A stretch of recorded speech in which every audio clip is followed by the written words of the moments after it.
हज़रत उमर रज़ी अल्लाह अन्हु के बारे में सही बुखारी में है कि एक शख्स आया, उसके टखने से नीचे पांचा लटक रहा था, और हज़रत उमर इस बीमारी में है कि दूध पीते तो बाहर निकल।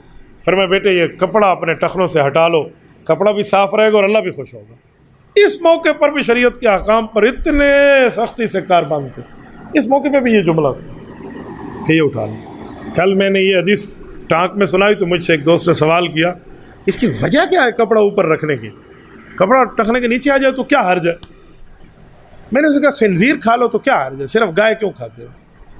अल्लाह रसूल ने कहा है गाय हलाल है। मैंने कहा उसी अल्लाह रसूल ने कहा है टखना ऊपर, टखने से शलवार ऊपर रखो, उधर वजह नहीं पूछी, इधर पूछिए। तो शरीयत के अहकाम मालूल बिलिल्लाह नहीं होते, वजूहात की बुनियाद पे नहीं होते। ये हुक्म ताब्बुदी है, बस कह दिया सो कह दिया। आप और हम कोई दीन में दखल अंदाजी करते।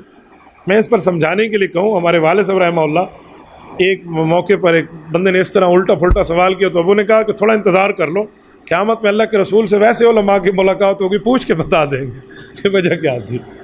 तो कुछ लोगों को खामखा से शौक़ होता है। तो भाई अल्लाह के रसूल ने फरमाया, अब पता मसला क्या है, कॉलेज में पढ़ना है तो सब ने जो शलवार टखनों से नीचे रखी है तो मैं ऊपर क्यों रखूँ? फिर मैंने उसे कहा हकीम कहते हैं कि मर्द के लिए उसकी मर्दानगी की हिफाजत पे ज़रूरी है कि टखना खुला रहे। कहते अच्छा ये बात बहुत अच्छी है, मैं उर्दे को कम नहीं सारी। तो हकीमों की बात मानने पे, इम्प्रेस होने पे ठीक है, अल्लाह के रसूल की बात पे वजह पूछते हैं। मैं हकीम साहब डांसने में था, हकीमों से तो बड़े लोग वास्ता रखते हैं ना।